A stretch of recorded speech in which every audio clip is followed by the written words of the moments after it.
It's the important part. Yeah. You can act like you're singing and then just turn it off. That's right. Let the Just a clarification. I didn't take one. Oh. You could have. In fact, I thought afterwards. Double check. I've got Sometimes one. those are a little old. Do you want to use that? No, Does it even work? Not bad. Okay.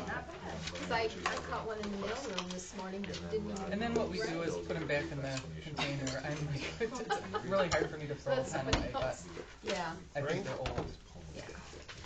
We'll ring. Load these.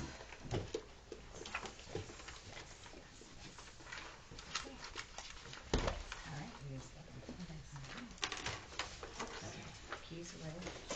All right. Oh, back at me. Back at you. Did Lorraine sign it? She did. Okay, good. Call the meeting to order. Please stand to the pledge. I pledge allegiance to the flag of the United States of America and to the republic for which it stands, one nation, under God, indivisible, with liberty and justice for all. Welcome, everybody, to our one and only July meeting. Kind of missed everybody, and it was a little strange to walk back into the room after being gone for a little bit. At least I've been gone for a bit. I would like to turn the agenda over to Mr. Meinke to talk about some awards, recognitions, and celebrations.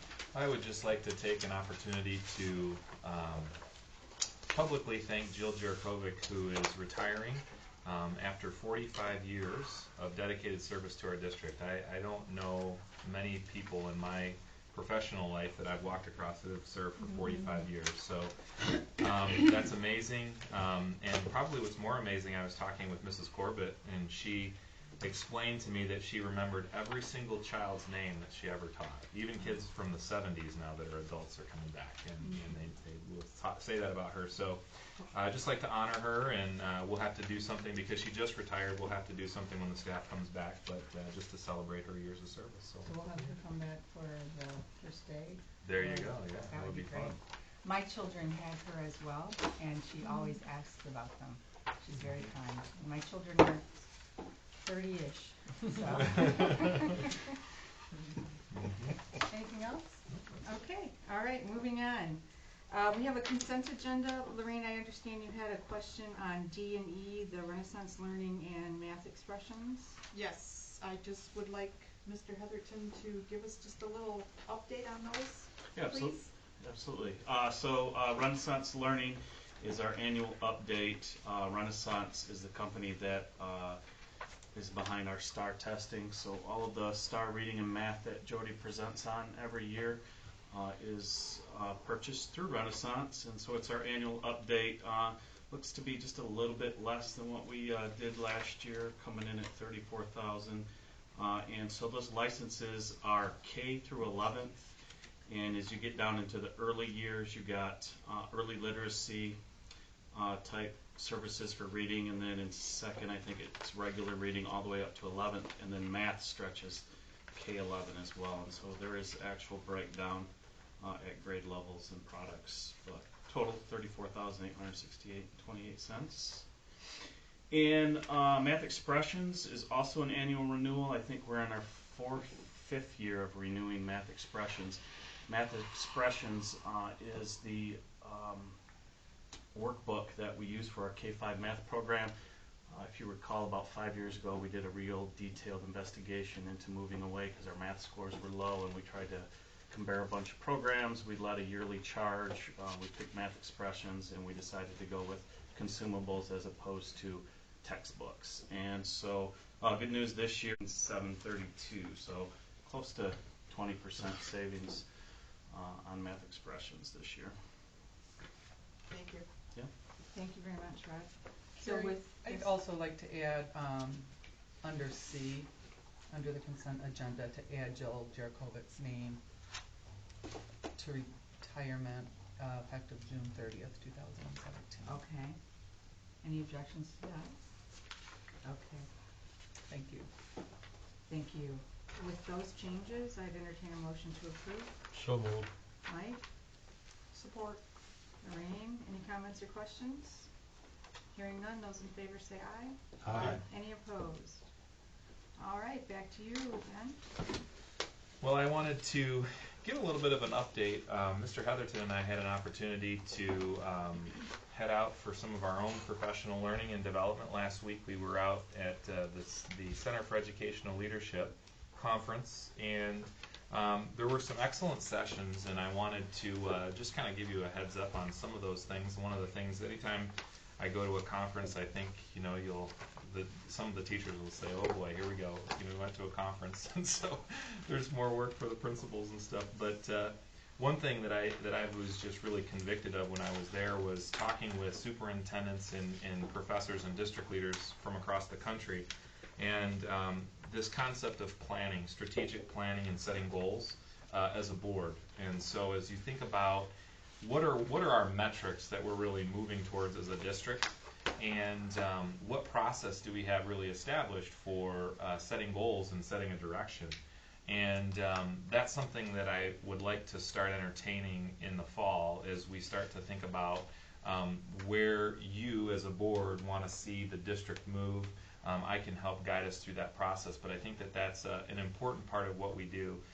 It just was very timely. I got every month I get a little update, and I want to pass this along to you. This is actually for school board members, but obviously, just for your own information, it just talks about planning. And this particular issue handled board planning. It's real short. It's like one page. On the back, there's something that talks about board and superintendent relationships. But that front page is just a little synopsis that reiterated the importance of strategic planning and setting goals that then the principals and the teachers and every support staff member can be working towards as a unified body. So that was something that I really took away that was pretty powerful. There's also a lot that we learned as we implement our new instructional framework. It's not just about the teachers, it's also about our leaders and what they're doing to support all of our people. And so we learned a lot about some of the different research that's out there on how to help that come to fruition. So it was a very good conference. I appreciate the support in us going out and investing in our own professional learning. I wanted to also give you a heads up. We had our first round of interviews a few days ago for the Executive Director of Business and Finance. We had a candidate that is very promising, but we're doing our due diligence. Tomorrow the candidate is coming back for a second interview, of which we're going to be putting her through a financial scenario project that we put together. And I'll give you updates as we go through the process. If we determine that we have a candidate that we feel will be a good fit, we'll inform you, let you know about this person. If not, then we'll likely go back to a search. There is a company called Hiring Solutions that specializes in this, and they likely could be of assistance, although I think the person that we found was already on their list, and we're excited to have the opportunity to talk with this person further. So more on that to come. I also am excited to let you know that I was asked to be on a panel and present at the State Advanced Ed Conference, which is a big conference here in Michigan for educators. So I'm going to be heading down there, and I'm going to ask Mr. Heatherton to come with me, and we're going to present a little bit and share some of the good things that Swartz Creek is doing. And that'll be in front of a statewide audience. So that's going to be in October, so I'll let you know more about that as we get closer. We are gearing up for back to school and have a lot of projects going on around the district, many of which I'll be showing you on Monday. For those of you that are able to come to the board tour, we'll go take a look at some of those projects, and just gearing up for everybody coming back in a few short weeks.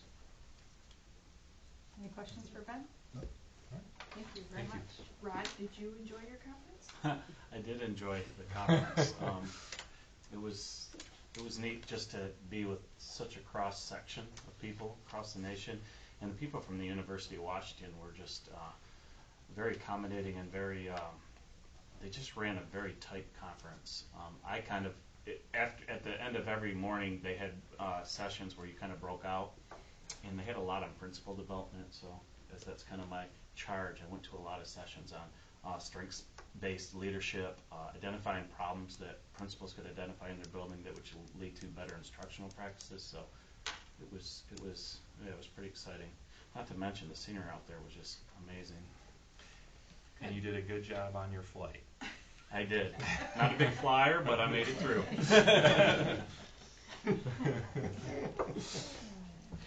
well, thank you. Glad that you were able to go and look forward to learning what you learned. Yeah, thank you. Not all of it. No.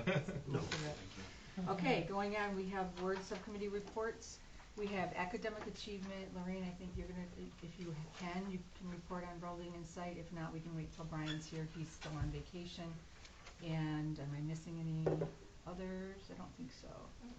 Okay, so Stace, you wanna go first? Sure. I actually sat down with Brad and Ben so that I could kind of give a little overview of this.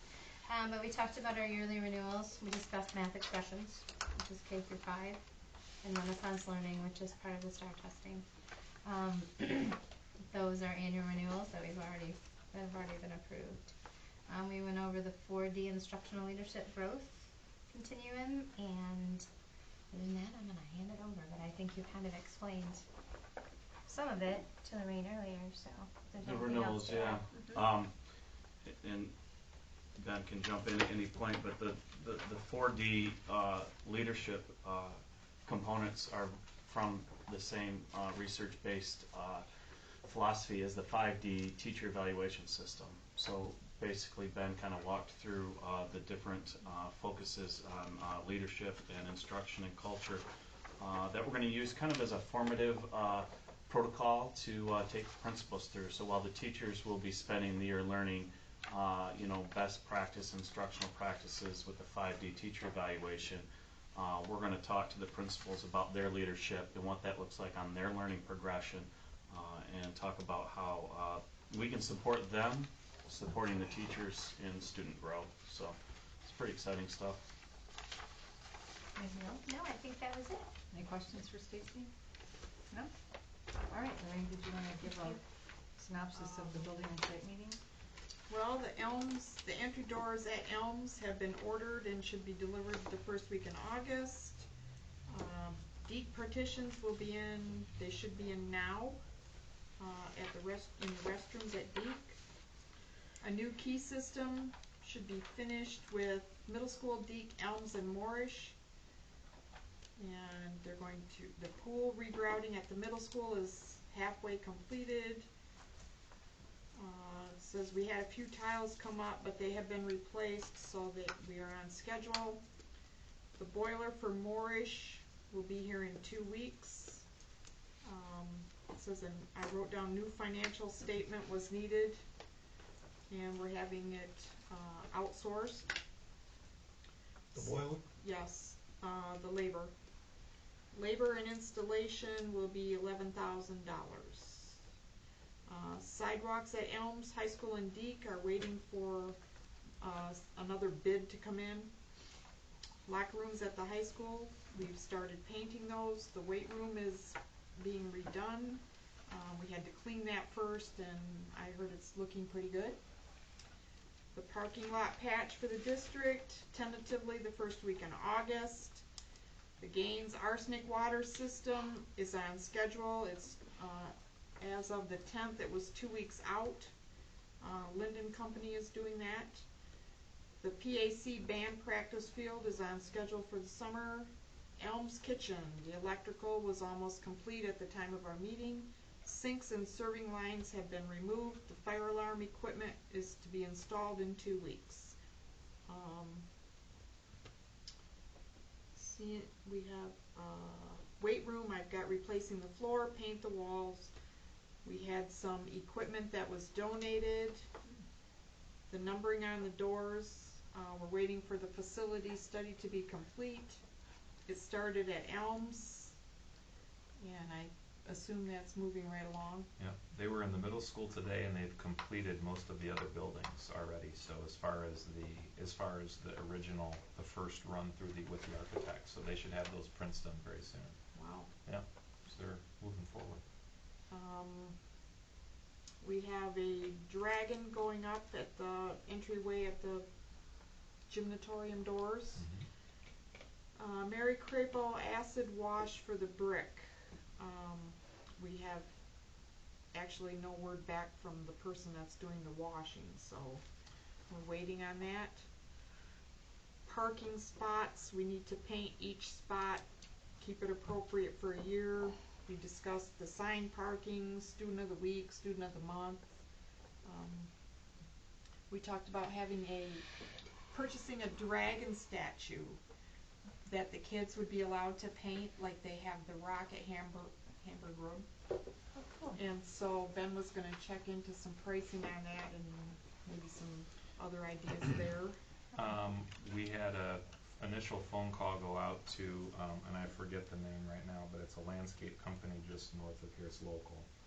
They do a lot of stone statues. Yeah, I think it's, what is it, Crops. Crops? Yeah. Crops. We did that when I went to Oh, school. yeah. We had Yeah. a rock like that. Yeah. It's KRUPP. It's Yes, Crops. you got it. Yep. And they're alumni. Oh, Yeah. wow. Yeah, so we called them, and they're going to be looking into what it would take to, because you need to have something that's somewhat substantial, so we need to kind of get an idea on what it would cost, but, you know, it would be neat. Awesome. And then we'll have to have people spend the night That's out right. in front of it like they do Sparty, so To people guard don't it, that's come right. paint it. Exactly. It's all in the name of camaraderie. That's right, all fun and games.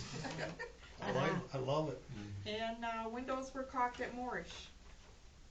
And that's what I have on my report. Did they say anything about the Academy of Painting the outside? Was that on there? Did I miss Yeah, that? so I'm she- sorry. that's brick, the the acid acid one. Oh, wash on good the brick. enough. Okay. We're going to try to first see what happens if we acid wash the brick, because Oh, right I now it's, what I think looks bad is it's two-toned, because It you got, is. so we'll see Okay, what I that see. looks like. Okay. If that doesn't work, then we'll probably paint that surface, which I think will make it pop, but, We'll put a dragon on it too. Maybe. potentially, yeah. The dragon that we're getting on the gymnatorium, when that gets painted, is the one that's on our board agenda. It's our official, the SC with the dragon on it, so it should be nice. Okay. And then on Monday, we'll go over to the weight room, so I can show you that. But that, we'll have the floor done at that point. But you'll see we have that logo in there, and the walls have been painted. And we took out, if you've been in there before, I think we went to the high school tour. It was kind of like a big cage. We cleaned all that. I mean, it just, it's brighter. It really is looking nice. So you'll be able to see that when we go through. Great.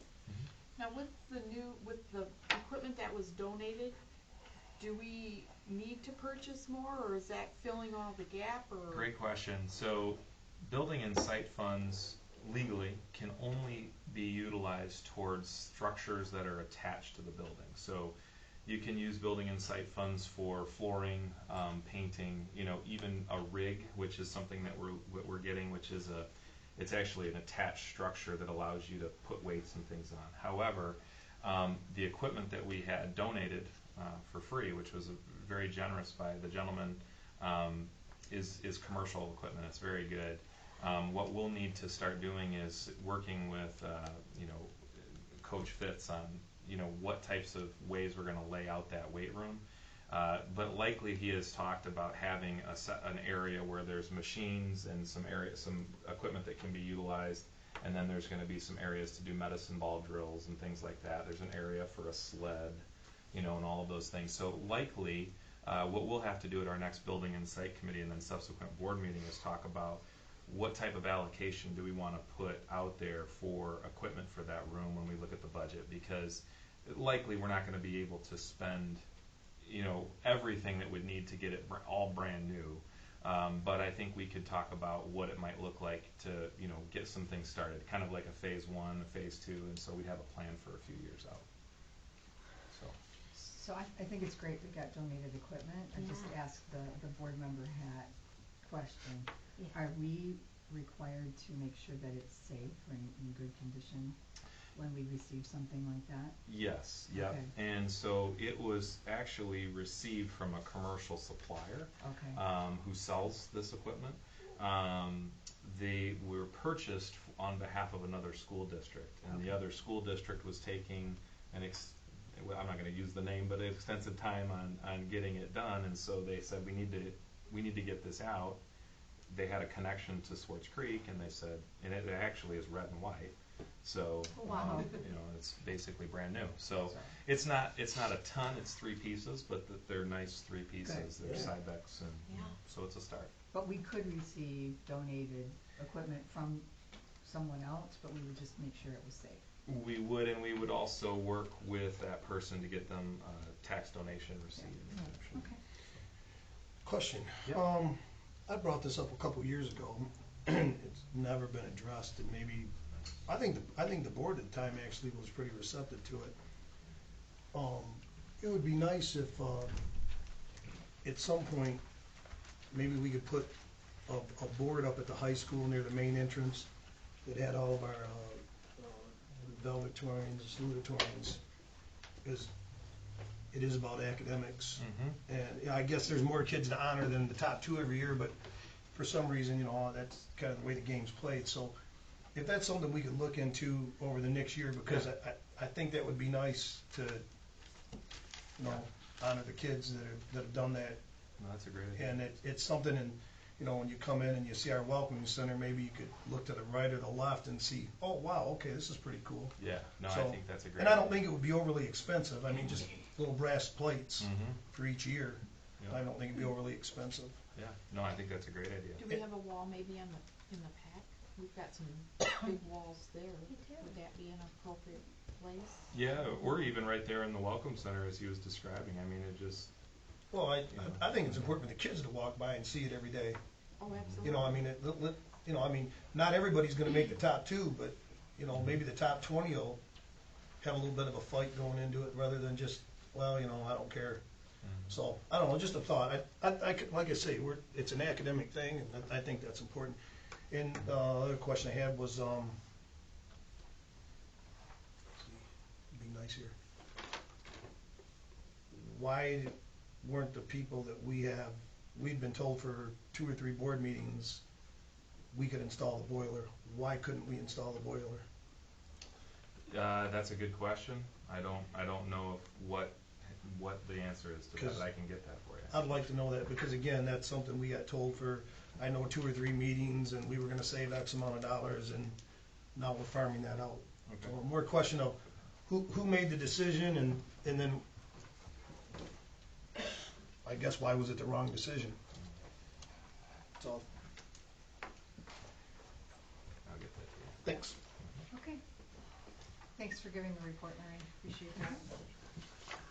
Sure. We can move on to that. I think so. Could we?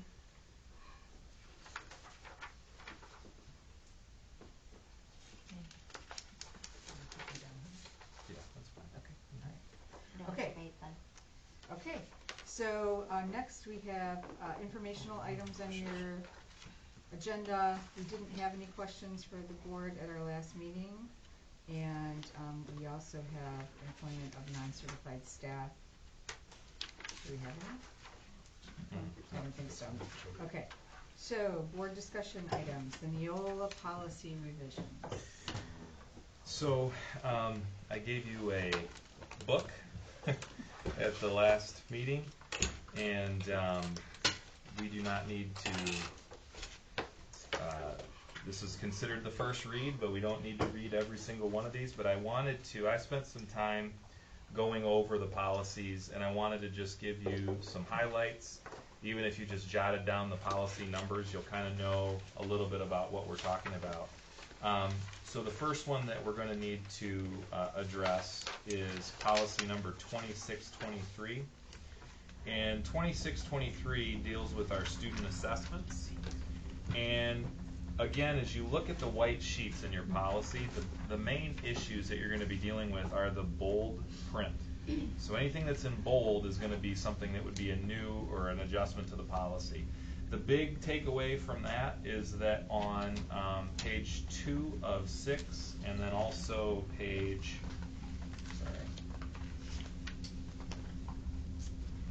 5 of 6. Oh, sorry, 2 of 6.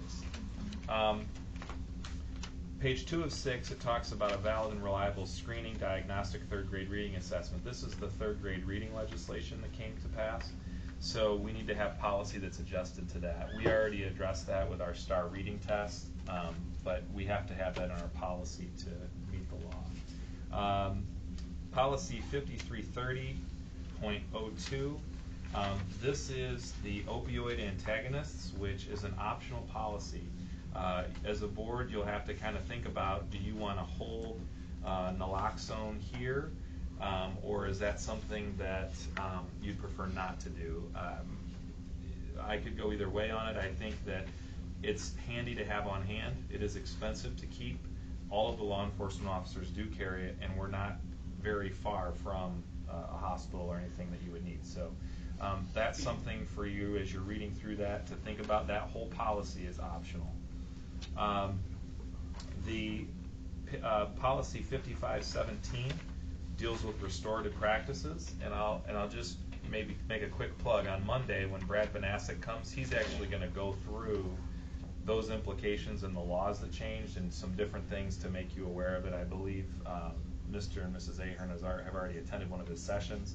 He's from MASB, and he'll provide us a legal update as well as some of the things that are going to impact these policies. So restorative practices is one of them. Page 6 of 9 is the main adjustment there if you're wanting the cliff notes.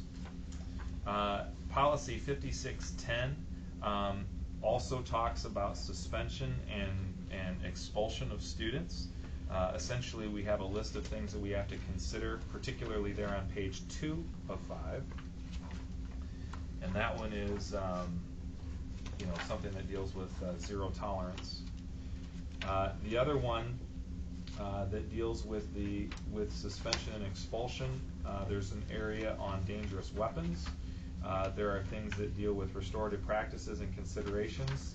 Pages 2, 3, and 4 have adjustments there that you'll want to review.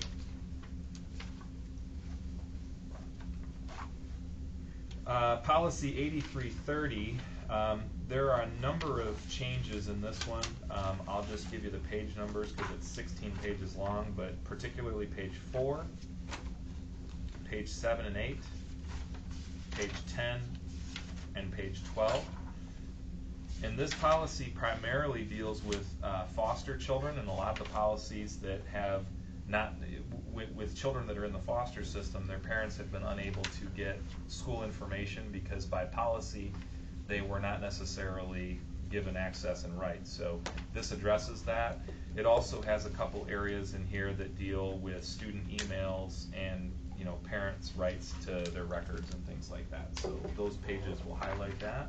So, I'm sorry, biological parents versus their foster parents. Their foster parents. So foster parents were essentially added to the policy as being allowed to access student records. Which would make sense. Which makes sense. Policy 8400 is also about additional considerations that you would take into account for school safety. Policy 8500 deals with bad debt in food service. I've talked a little bit about that. It's on page 3, which is the main thing that you need to review. Essentially, debt that's incurred through inability to collect lunch payments cannot be offset by the general fund. So that's a statute, and basically page 3 of that policy addresses So that. it has to come out of the cafeteria fund? It has to come out of the cafeteria. It has to be, no, I apologize, I misspoke. It has to come out of the general fund. You can't take it out of the cafeteria fund. Yep, sorry about that. Policy 5000 or 5111. This deals with homeless students, and it's an actual replacement policy for ESSA. And this is basically 8 pages, and it's replacement for the policy that we had. The Every Student Succeeds Act is a federal act, and so that's for your review. ESSA also has a new policy for children in foster care, so again, dealing with foster children. That's 5111.03. That's a new policy. Almost done. Policy 8340 deals with letters of recommendation. The last page there, page 2, this deals with the law, the legislation that deals with school employees providing letters of recommendation or assisting an employee, a district employee, in obtaining a new job if they have reasonable cause to believe that the district employee has engaged in sexual misconduct. So the language is there for you to review, but that's going to be something that we'll want to maybe ask Brad about. And so part of this too is you might have questions for Brad when he comes, and he's real good at answering those kind of on the fly. And then this last section there, policy 5630.01, is a whole new replacement on seclusion and restraint. So we have certain things that we have implications for if we were to restrain or seclude a student, and that policy is provided there in its entirety. So appreciate your patience as I kind of went through that. The plan for this would be on Monday to have this with us as Brad's kind of going through there, so you can ask questions. We can have discussion about it at that time as well. We will have an opportunity to dialogue about that again on the 9th, and then vote to approve the policies. Any questions for Ben? Thank you very much. Bedtime reading, right? A lot of it. Okay. Going on, we have the food service RFP discussion. So at our last board meeting, I had kind of asked for your direction on how you wanted to proceed with food service, and my recommendation at the time was that we move forward with an RFP to see what a third party could do. Wanted to be very clear, as I was at that meeting, we are absolutely not talking about outsourcing our cooks and our people that are working for us. We're talking about simply the management of our food service program. So we will maintain our own employees, we will keep our own people, so that's not what this is about. This is about looking at who is running and how are we running the program, and so groups like Chartwell's, which is Michigan-based, they do a lot of this work. So what I subsequently have found out as we've started the process, and Colleen and I have been working on this, it is extremely lengthy beyond what a typical RFP is. So when you're dealing with the food service funds, there are about 7 different people that have to approve a litany of documents. So we are still committed to doing that if that's still the direction that you'd like us to go. So as we look at the situation as it stands, we are at a kind of a crossroads. So one option is to move forward with the RFP to see what they would bring forward, but the RFP will take about 6 to 10 weeks. So what I'd be doing in the meantime is trying to find a temporary solution in the intermediary until we kind of knew what we were going to do, and that's something that I believe I can do. The other option is we could try to find a position who is our own person that we would have is our own internal person to run our food service. As you know, part of the problem was we unfortunately had somebody for just a couple hours a day, and unfortunately that was not cost effective for the district. So we would save even a little money bringing one of our own people in, but I kind of wanted to get your direction before we move down this road. If we go with the RFP route, we're going to find an intermediate solution for now until we get the RFP. If we go through the RFP, then it would be early fall that you get some information, and you could make a decision on, let's go with our own person, let's go with one of these companies, or we can test the waters and see what kind of candidates we could get if we were to go in-house. I know you've talked to all the cooks and everyone. What is your recommendation?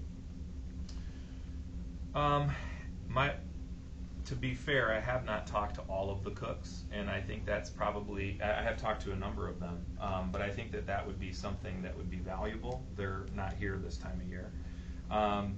But my recommendation at this point would be just to see who is out there. If there's somebody who comes to us who's qualified, who's doing this, say, in another district, that has the experience. This is it's not necessarily a high-level position, but it's somebody that can run the program.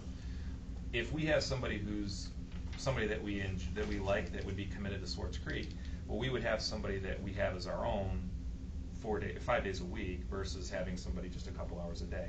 that would be a great solution.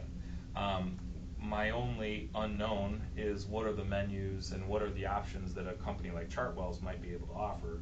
So actually I could go either way, and I was kind of wanting to get your kind of thoughts on it. I think if I were to be pressured into what's my recommendation right now, I would probably say let's see who's out there, as possible potential candidates.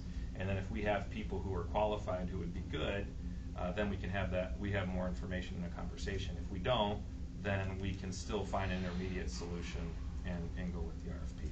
But I can go either way. I can continue moving forward with the RFP right now. We've already been in contact with the state of Michigan, so we're already starting in the process. Either way, it's gonna be more money than what we have been paying.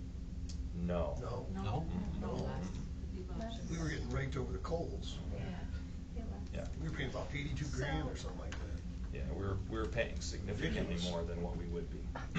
Why don't we do both? Why don't we put it out there? That's what I was just gonna say, Yeah, why put it don't we out just there see, and put it out and there, then- say, I'm just making this up, at 35 grand with benefits or 50 grand without, and see who comes. If Yeah, they don't wanna 'cause work we here, can- they don't have to work here, and at the same time, start that. And that way you're not killing your timeline, on the other. And if we find some, we can always bail out of the other, correct? The We RFP? can, at any time we can Okay. stop the RFP, or we can choose not to interview people as well. I You think, would just interview in-house?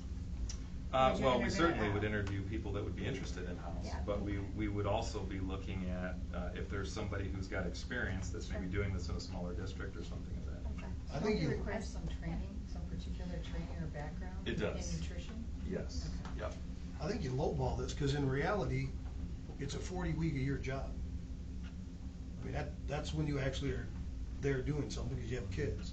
The rest of the time, I mean, I'm sure you're pushing paper, but this isn't a 52-week job.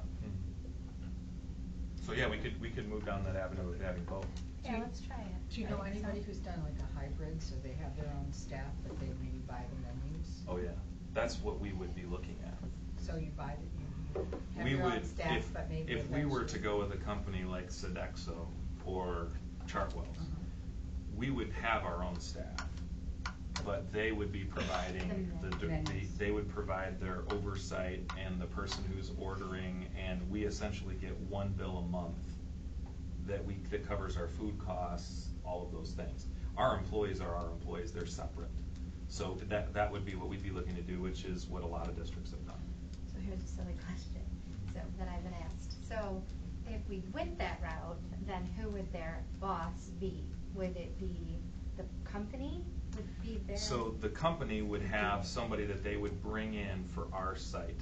Okay, and they But would. they would be a Chartwell's employee, who technically is under our direction, similar to, So that's really going to be their coach. they would be But they're directing paid here. through Swartz. They're our employees, so, I mean, I Okay. guess technically every employee reports to me, but For sure. I don't oversee every Right, okay, cook I just- directly, but yeah. Okay. Before you post it, I'd like to know what your numbers are gonna be, because I think one of the problems we have right now is we put these jobs out there, and as far as I'm concerned, there's a bunch of people we have working here that we're paying too much money to. And that's something I wanna see. Because if you're gonna get, not dumping it on you, but if you're gonna come up with a high number for somebody, then let's just do the RFP, because we already know that's gonna be much cheaper.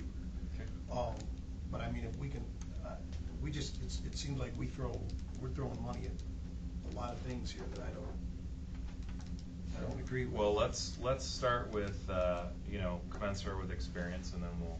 Well, I would put a number out there. I don't care what their experience is. This is what we're gonna pay you. If you wanna come here and work, that's great, and if you don't, that's fine too. This is what the job's gonna pay. Yeah. Because as soon as you start talking about experience, I don't care what your experience is. You're doing the job. If you got 2 years of experience or 20, you're still doing the same job. I don't think that's a benefit. Right. If that you're looking at contractually, and it's like looking at a union contract.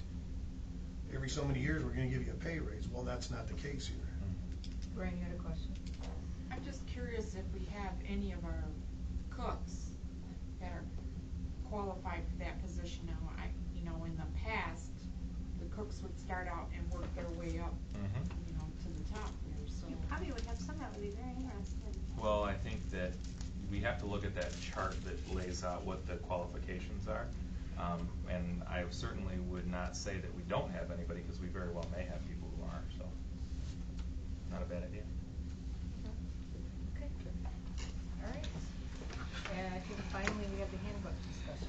So basically, what I just wanted to update you on is that we have these policies which impact the high school and middle school handbook in particular. Well, and the elementary handbook. So based on our timelines and things like that, my recommendation is going to be that we follow our process of bringing the administrators from those buildings to academic achievement. We would invite, because it's already a scheduled meeting, but we would invite any board member that would like to attend to hear that conversation.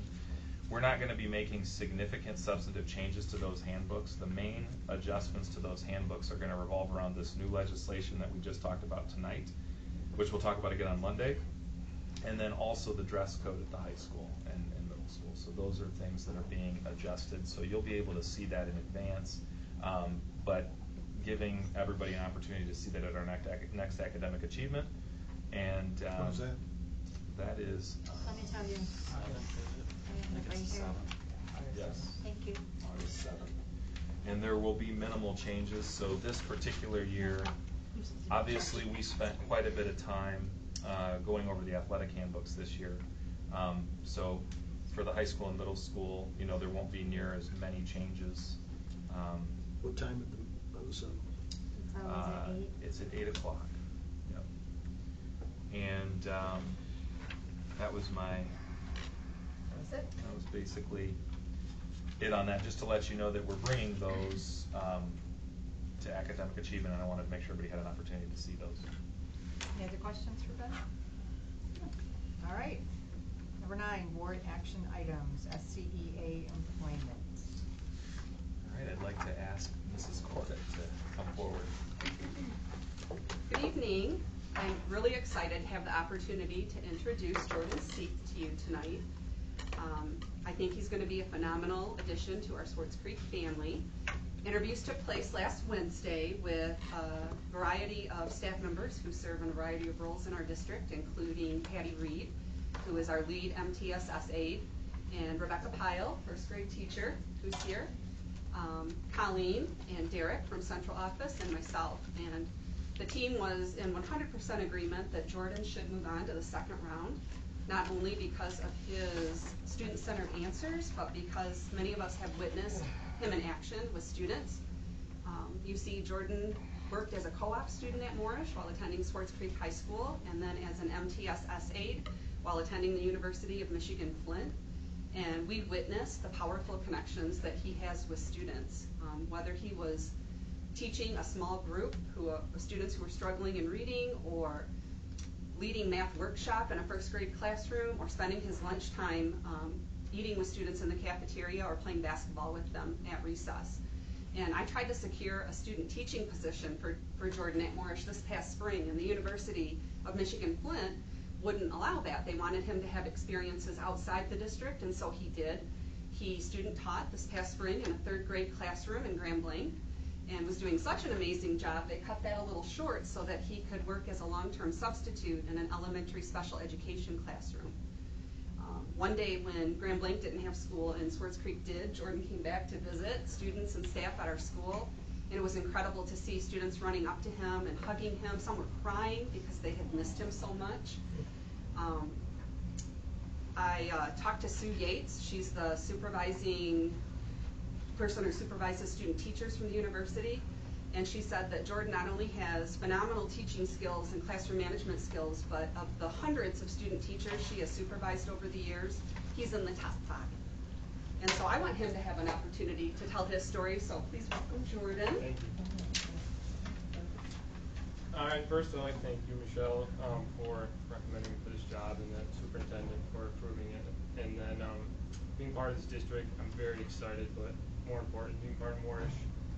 Like she said, you know, I attended Moorish as a student, and it's incredible to have these 3 here today. Did not expect this.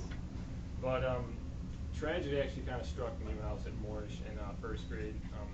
My mother passed away from a heart attack suddenly, and I was actually in Miss Boss's first grade classroom, and the person I am today is a lot because of people like these three and everyone else at Moorish. They were incredible to myself and my family.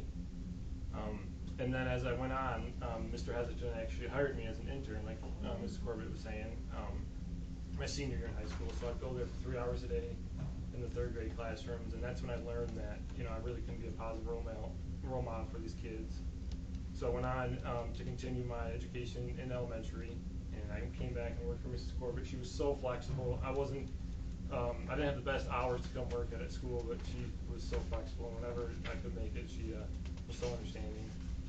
And then I had all intent and purposes to start my career at Grand Blanc, and then I heard about this opportunity a couple weeks ago, and Rebecca Pyle gave me a call. We talked for a while, and she talked me into it, and I knew I had to come do this after everything Moorish and Swartz Creek has done for me. So I'm really excited to start working with everybody. These teachers have been mentors my whole life. I can truly call them friends. A great building principal, and most importantly, the kids. I'm really excited to start working with kids. Thank you, Jordan. Thank you. Okay. With that, I would entertain a motion. So moved. Support. Stacy and Mike. Be it resolved, the Swartz Creek Community Schools Board of Education employed Jordan Seath, as a first grade teacher at Moorish Elementary for the 2017-18 school year. All in favor? Aye. Aye. Any opposed? You got me with your story.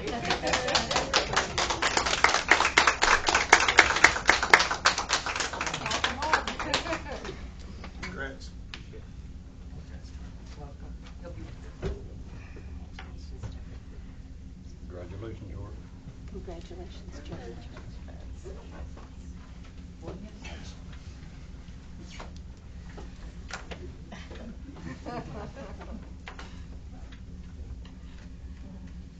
If you would like, you're welcome to leave. We won't be offended. You don't have to, but if you'd like to leave. Just waiting for okay, yes, it's okay. When in Rome. Thank you, everybody. Yeah, good night, guys. Thank you. Thanks, Michelle. Good night. For good things, ladies. Thank you so much. Thank you. Good night. Okay. All right, going on, we have a handbook approval. Do we have any questions on handbooks? All right, I'll wait for Ms. Glenn to return. While she's coming back, just I hope that it was easy enough to see. I made the changes in yellow, and then I kept the others in there so you could see what we crossed out and eliminated. Okay, so I need a motion to approve the handbooks. Well, I'm gonna wait till. Okay. I'm sorry. Motion. So moved. Mike? Support. Stacy? Okay. Any comments or questions? I do have a comment. I just wanted to say that I appreciated the fact that we could all sit down together and go over these. I think it was a long time coming, and I think every couple of years maybe we should start at the beginning and go through them all just to kind of delete the old things. So thank you. Sure. Thanks thank for that you. comment, Maureen. All right, those in favor say aye. Aye. Any opposed? You have handbooks. All right. Good. All right, at this point, we have the opportunity for the public to comment. If you'd like to address the board, please stand, state your name, and keep your comments to 3 minutes or less if you can. Anyone? Anyone? Going once? Going twice? You talked him right into it. Hi there, my name's Evan. I was a graduate this past year, Swartz Creek. Just a quick question, I guess. Talking about the food for a lot of the schools. As I think everybody kind of knows to some extent, I guess there is a problem with obesity here in America, especially in Michigan. We are one of the states with the most overweight children. And I guess I was just wondering, do you think during your search to find a new program for our schools' lunch and cafeterias, do you think we might have any kind of consideration over health?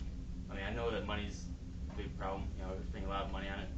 But I think it'd be kind of nice to see our board take some kind of initiative to make sure that our schools are very healthy, or as healthy as they can be. I know that we're not going to have, lots of pure or straight from the farm vegetables, because prices, always has to be taken into consideration. But, speaking as someone who spent the last 12 years at Swartz Creek, I can attest that you definitely have to work out if you're going to eat Swartz Creek food, every 5 days a week, because it's a lot of carbs, a lot of very basic carbs, and it's a lot of stuff that, your doctor wouldn't tell you or recommend that you eat 5 days a week.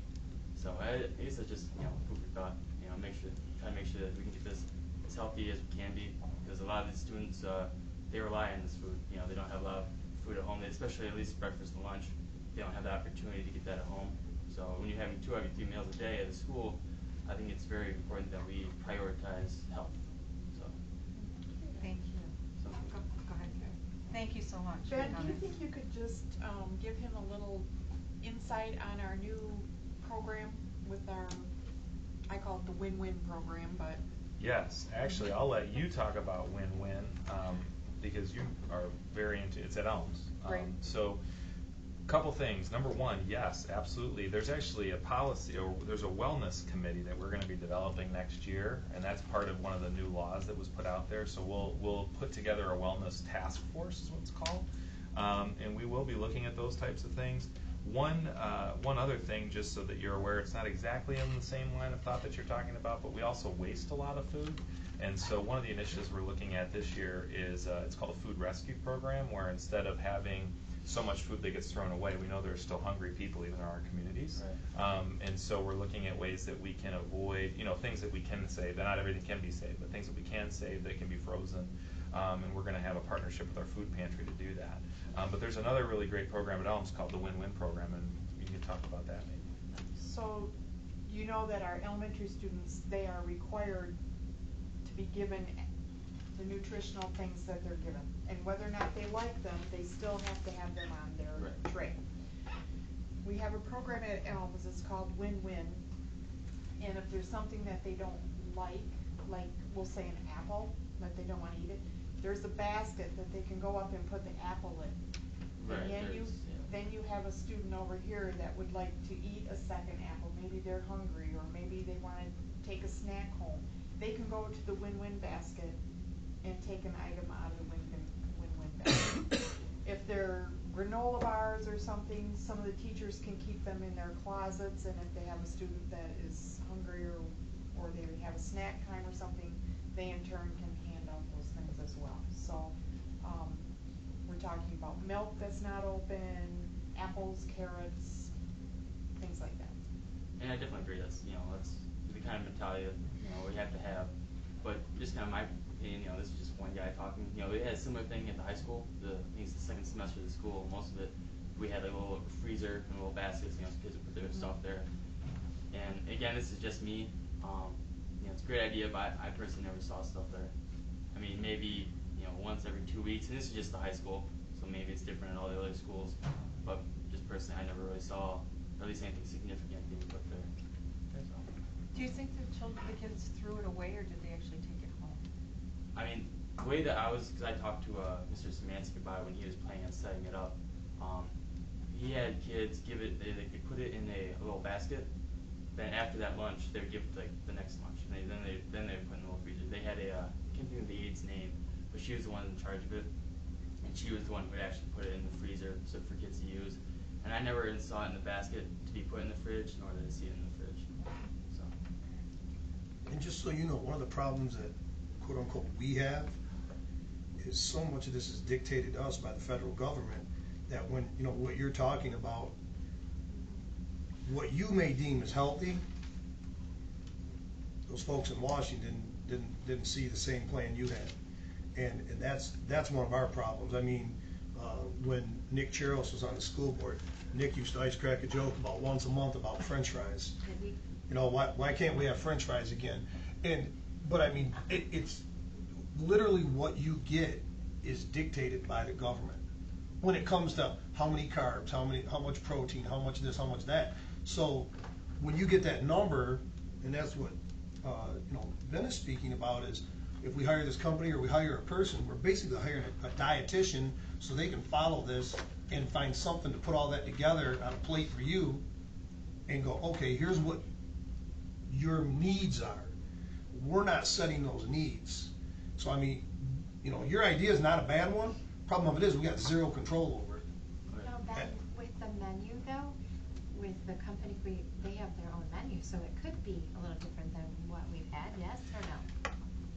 Well, Mr. Engel's correct in that those stipulations are dictated still to be. us. So we have certain guidelines that we have to follow. So a company like Chartwell's or somebody that we would have that would be here, the hope would be that they could look at those same recommendations and combinations, and then you use the word dietitian, nutritionist, or whatever, they're looking at how can they make the best matches that provide some variety.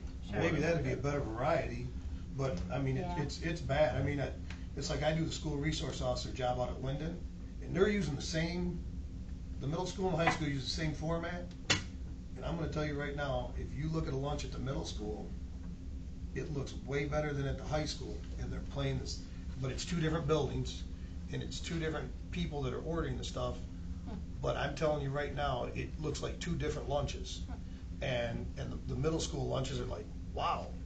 And you go to the high school, and it's not that they're bad, but it's just not as it doesn't look as good. And I'm like, here we got two groups of people following the same rules. And I mean, you got two completely different looking lunches. And, you know, I mean, I can't figure that out. And I've never paid attention to what my stepdaughter graduated 2 years ago, or a year ago, you know, and she come home, and the last thing I heard about was 4 years of high school lunches. So I don't know what's at the middle school here, but you know, I mean, it's kind of out of our hands.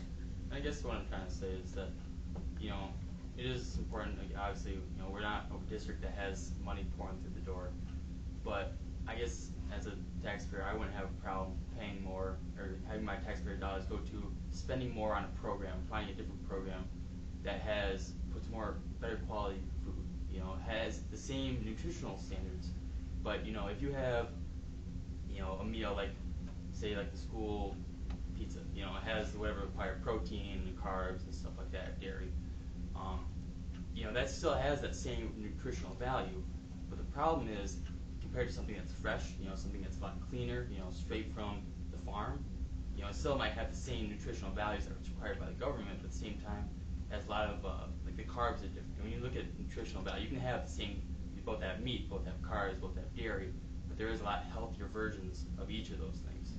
And so I guess what I'm saying is, one voter, I wouldn't have a problem paying more to have a program that does have better quality food overall. You know, it's, you know, obviously you do have to follow the same government standards as before, but there's definitely a big difference in quality of the food, because you can, yeah, especially carbs. Like my dad, for example, he was diagnosed with diabetes, and he just started cutting out carbs. You know, he tried to do as low as possible and clean carbs. It's a huge difference between, you know, just white bread and whole grain bread. So stuff like that, you know, it's a small stuff, but you know, it has a big difference in kids' diets. So. Thanks, Evan. Thank you very Thank much. you. Appreciate your comments. Thank you. Thanks for coming back. Are you headed to school? Yeah, U of M. Okay. U of M. U of M. Okay. I hear they have good lunches there. Just don't drink the water. Okay. Anyone else? I don't think we have anybody else. Okay. Comments and questions from the board? Anybody? Nope. All right. Congratulations to Mr. C. Glad to see somebody be able to come back and teach the district. Do have one thing, maybe it's something you could throw together. We talked about this in the past too, and nothing ever came up. Maybe creating a board policy on,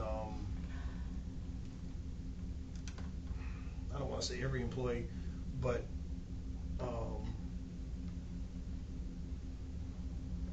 everything that you look at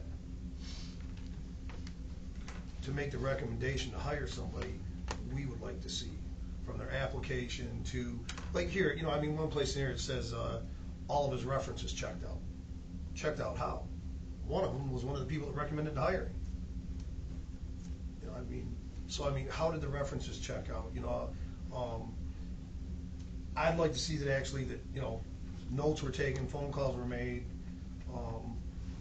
As we talked about a hire a few weeks ago, we saw the previous job, we didn't see the previous 2 jobs. So, here, he's coming out of college and basically maybe some student teaching, but I'd like to see a complete breakdown, especially when we're hiring teachers and administrators. Not to downplay bus drivers or cooks or custodial people. Obviously, we don't do custodians, but yard people. I'd still like to see a big thing on that, a little more on that, because all we get is a references checked out. Well, how did they check out? What was your conversation with them? I would hope you took some notes. I could kind of figure, looking at his references, I could see all of his references except Hartley. Well, what was his interaction with Hartley? How did Hartley know him? The other ones were pretty self-explanatory, but Hartley's was kind of like, well, how did he know him? So just maybe we could throw something together, make it a board policy, because sometimes we get stuff, sometimes we don't. And I'm speaking over the past 6 years. And clerics, they had the same names. But, that was something that, when you looked at it, it was like, how are we hiring someone that doesn't have a 4-year degree to be a teacher? And, like I say, it was a clerical error on our end, not a big deal. What you're looking at and make your decision. Yeah, I think, I don't have any problem with sharing, kind of that process that we go through, what we look for, the protocols that we go through when we hire somebody. I think one of the tricky things from my seat, and we may disagree, I don't know, but ultimately, and we're going to talk about my evaluation here in a second, but I'm going to be held accountable to the people that we have in this district. And even though I've only been here for 6 months, I know I'm feeling the need to make sure that everybody's doing the job that they're required to do. And one of the things that I have a hard time with is I need to be able to recommend somebody, and I can give you whatever, if you wanted to see, like, hey, what process did you go through? No, I'm not interested in your process. I'm interested in, like, their resume. Yeah. That would, like I say, a couple hires ago, that would have been very important to me, because, I won't go into it here, but it would have definitely put a different perspective on hiring a person. Okay. So I would like to see that. I'd like to see their application, reference checks, how much effort was put into it. Mm-hmm. Again, we hired a freshman basketball coach years ago, and the reference check was really, there wasn't one, because the person was never really a coach at the school they claimed. They were a parent help. And when we talked to the athletic department at that, they never coached here. So I guess I'll state my concerns, because I don't mind having the process that you follow or answering general questions, but I'm concerned about having information that we receive as a board posted on a place where people can actually see it. So I'm worried about preserving the confidentiality of some of the folks' information. Where's it posted? Well, if we were to receive it, like I think you're saying, then wouldn't it be posted on our e-board? Give it to us in a hard copy like you do expulsions, and we hand it in at the end of the day. We don't keep expulsion stuff. I don't want their stuff. I want to read their stuff. Mm-hmm. I think it's a good topic for conversation that, we certainly can, have. Yeah, I don't think we're going to be hiring a lot of people here for a while, but it's to me, we're definitely left out on a previous hire that I think were very, very important, and that didn't set well with me. Okay. Well, thanks for that, Ken. Next, we have a closed session. Have the need to go into closed session for purposes of the superintendent evaluation. I would entertain a motion. So moved. Support. Stacy, Mike, I need any comments or questions? I need roll call, please, Joan. Lorraine? Yes. Mike? Yes. Ken? Yes. Carrie? Yes. Stacy? Yes. Okay. We will go into closed session and return at the end. Did you want to send with the